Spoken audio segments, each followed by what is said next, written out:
শাসনকে আরো উন্নত করতে সংসদে দরকার এবারে নবী ভাইয়াকে। প্রথমেই মহান রব্বুল আলমিনের দরবারে শুকরিয়া যে আমরা গত 17টি বছর নির্বাচন থেকে আমরা বিমুখ ছিলাম বা আমাদেরকে বিমুখ রাখা হয়েছিল পতিত স্বৈরাচার শেখ হাসিনার নীল নকশার যে নির্বাচন ছিল। আল্লাহ রহমতে এখন আমরা সেই অবস্থা থেকে কাটিয়ে একটা নতুন বাংলাদেশের অপেক্ষায়।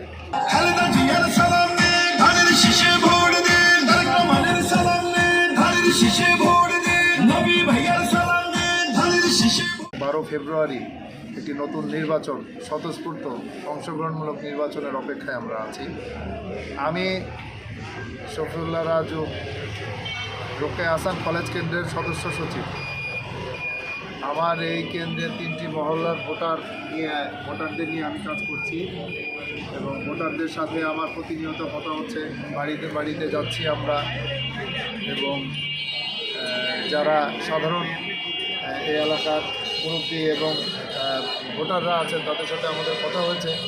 সবাই স্বতঃস্ফূর্তভাবে এই নির্বাচনে অংশগ্রহণ করবে এবং আগামীর রাষ্ট্রনায়ক তারেক রহমানের নেতৃত্বে বাংলাদেশের নতুন সরকার গঠন হবে সেই অপেক্ষায় পুরো এলাকাবাসী আছে। সুখে দুঃখে আমরা সবাই নবী ভাইকে পাই, হয়তো মোরা সংসদে এবার তাকে চাই। আমরা যেখানে যাচ্ছি, যেই পাশেই যাই, আমরা সাড়া পাচ্ছি।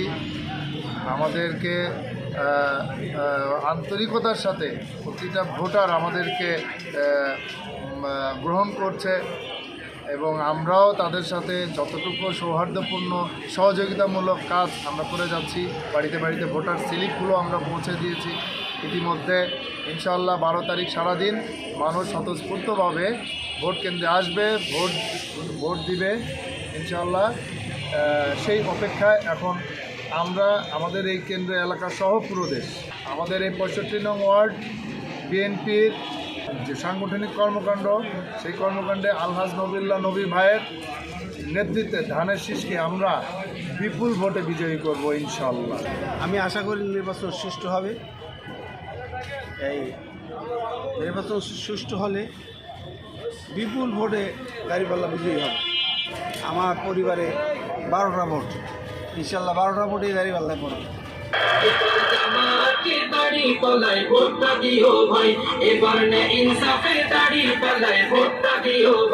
এটা কত আসন? 5 নম্বর, ঢাকা 5 আসন। ঢাকা 5 আসন। আপনাদের প্রার্থীর বিষয়ে একটু বলেন। ডক্টর কামাল হোসেন, ইনি তো একজন যোগ্য প্রার্থী, যোগ্যতা দিক দিয়ে এবং শিক্ষাগত যোগ্যতা দিয়ে ভালো আছেন। মানে সে কারাবন্দী নেতা, অনেকবার জেল খেটেছেন অনেক দিন ধরে। জনগণের সাথে নিয়ে কাজ করতে চাই এবং জনগণ তাকে আশা করি ভালো করবে। প্রচারণা কেমন চলতেছে আপনাদের? প্রচারণা চলতেছে, এটা দেখতেই পারতেছেন। প্রচারণা যে যার মতো করতেছে, যে যত যার সামর্থ্য আছে করতেছে। নির্বাচন কত সুষ্ঠু হোক, সুন্দর হোক, আর বেশি 2 দিন আছে, সবাই ভোট যেন সুন্দর হয় এটাই কামনা করি আর কি।